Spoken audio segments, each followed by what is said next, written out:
Hello everyone, Miss Meek here, and today we are going to talk about writing equations. And not only that, we're also going to talk about how to find solutions, and we're also going to focus on showing our answers on number lines. So showing our solutions on number line. So this is a two-part lesson here today. We're going to talk about writing equations and showing our solutions on number lines. Before we get started, I need to go over two things. Equation versus solution. When we read a word problem and we write an equation, that is the math that it's going to take. That is the statement of what's going on in the problem. It's talking about the math that the problem actually tells us is going on. So if it talks about two people, combine beads or something, we have addition. A person added their beads to another person. That's an addition problem. A solution is the answer to whatever's missing in the problem. The solution also is the math that it's going to take to find the answer. So for example, if I have two people added beads together to make a bracelet, and we know how many total beads that there are, and we also know somebody, like we say their names are Tyler and Jordan. Tyler and Jordan add their beads together to make a bracelet. The bracelet has 50 beads in it. Tyler added 30 beads to the bracelet. How many did Jordan add? Well, the equation is Tyler plus Jordan's beads equal the total beads in the bracelet. We know how many beads that is, and we know how many beads Tyler gave. We're trying to find Jordan's. Well, the way I would solve that, the solution, would be not to use addition like the equation says, but to actually use subtraction. And so the solution is going to be how to solve the equation. The equation is what is the actual, what is the problem telling you to do? Okay? So we're going to go over that more and more because that is something that is very confusing to students, especially here in the beginning. So as you'll see in every single example we do today, I am going to be showing you what the equation looks like and what the solution would look like, and we will also show that answer on our number lines. So let's go ahead and jump into some examples. All right, it says write the equation for each situation. So number one says John and Mark combined all their cookies. Mark has 30 cookies. Together they have 54 cookies. How many does John have? So how many cookies does John have? So a couple things to notice. It says that John and Mark combined all their cookies. Combined means that they added their cookies together. So we have John's cookies plus Mark's cookies. Okay, so we're adding cookies together. It goes on to tell us that Mark had 30 cookies. So we know how many cookies Mark had. And together, they all have 54 cookies. So we can see here that together, their total combined cookies is 54. When we're given a total, okay, when we're told that this is the amount of something, that this is the total amount there is, that is what our equation is going to equal. And it says, how many does John have? So we are missing John's cookies. So when we are missing a number, we put a variable to represent it. So our equation is going to be John plus Mark, so those cookies. However, we know Mark's amount of cookies, 30. And we know that when we add those two numbers together, it's going to equal a total of 54. So there is our equation. Now, how would we figure out how many cookies John has? Well, what we would do is we would say John's cookies is going to equal the difference between the total and what Mark had. So we would use subtraction to figure out how many cookies were actually John's cookies that were added into the group. That is the solution. So if you see the difference in the equation, it was J plus 30. Something was happening to our variable. 30 was being added to it. But in our solution, our variable equals something. That is a huge difference between equations and solutions.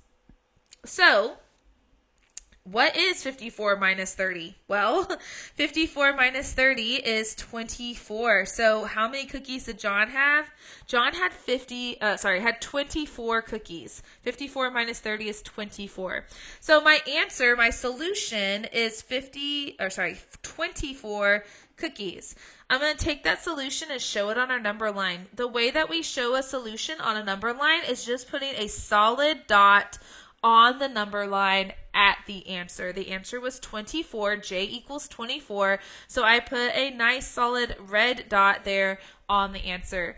All right, it is not an open circle, it's not a heart, it's not a star, it's not above the number line, it's not below the number line. We're not circling the number line like that. No, it is a dot on the number line at our solution, which is 24. Let's take a look at number 2. Galveston has 5 less parks than Friendswood. Galveston has 15 parks. How many parks does Friendswood have? First of all, I noticed a couple of things. I see this word less than. If we remember, less than means subtraction. Okay. I have Galveston parks here. It tells me that Galveston had a total of 15 parks. This is a total. My equation usually equals a total. So I have a feeling that my equation is going to equal 15. Now, it says Galveston has 5 less parks than Friendswood. That means that if I knew, I'll use F for Friendswood. If I knew how many parks Friendswood have, all I had to do is subtract 5 from that number, and I would get that 15 that Galveston has. So my equation is the Friendswood parks, the number we don't know, minus 5 equals the Galveston amount of parks, which is 15. So my solution then to figure out what does F actually equal would be that I would just need to figure out, okay, well, what minus 5 gives me 15? Or I could work backwards, and I could say if I add 15 plus 5, I can get my answer, my solution. And so when I do that, F equals 20. Okay, F equals 20, meaning that 20 minus 5 gives me 15. It also means that Friendswood has 20 parks. Now, here is my solution. So on my number line, I put a nice solid dot at 20. These are sometimes questions that the more that you practice them, the easier it becomes because you start to notice some patterns about like how things work. But the big idea is to identify your total. So identify what does your equation equal. Identify your variable. So what are you missing? Pick a letter to represent that, and then see, okay, what's happening to that variable? Am I adding 30 to it? Am I subtracting 5 from it? Okay, that is how I'm constructing these equations, okay? All right, let's continue to do a couple more here. It says 5 tickets to the movie cost $20. So I have 5 tickets. Does it tell me how much each individual ticket is? No. So T is my unknown amount. I don't know how much one ticket costs. However, I know I need 5 of them. So 5 of those tickets. That is multiplication right there. And it says that they cost $20. That is a total. They're saying, hey, these 5 tickets, they cost $20. So that cost equals $20. So my equation is going to be 5t equals 20. 5t equals 20. And they want to know the cost of one ticket. Well, the math for me to figure that out would be to take the tickets, okay, the 5 tickets, and divide it into 20, and that would tell me how many tickets or how much each individual ticket is. So the solution for one ticket is 20 divided by 5. And we all know 20 divided by 5 is 4. So our answer, our solution here is 4. Okay, my equation is 5 times t, because I don't know how much the tickets are. But my solution is t is going to equal 20 divided by 5. Again, this equation, something's happening to your variable, multiplication, division, addition, subtraction, whatever it is.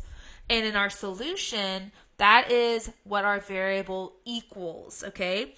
On my number line, I'm going to put a nice solid dot right there on the 4.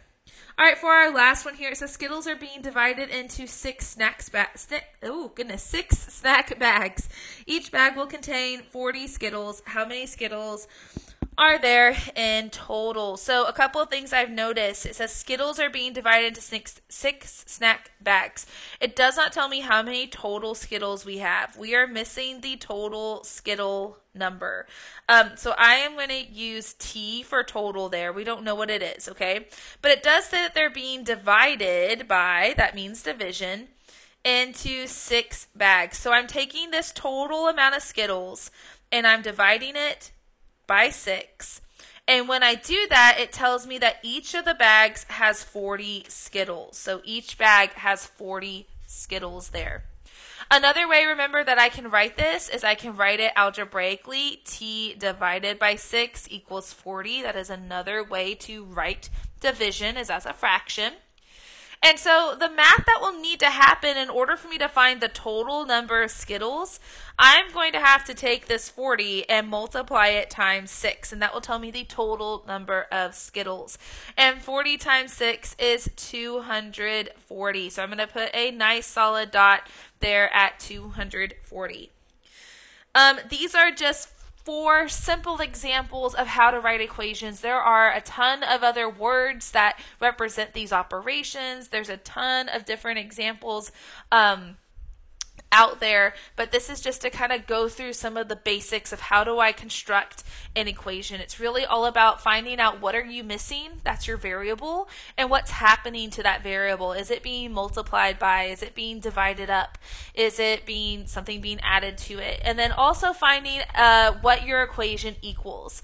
In most cases, it's a total, like the total number of cookies is this, or the total number of parks is this. Like, there's usually a total, but it's going to be a very blanket fact statement, like there are this many things, and that represents usually what your equation equals. Another big difference that we talked about here today is the difference between an equation and a solution. An equation is what's happening to your variable.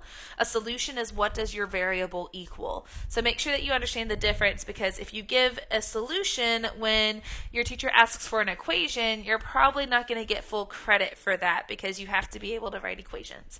All right, I hope that this helped clear up any confusion about writing equations and graphing your answers on a number line. I will talk to you later. Bye.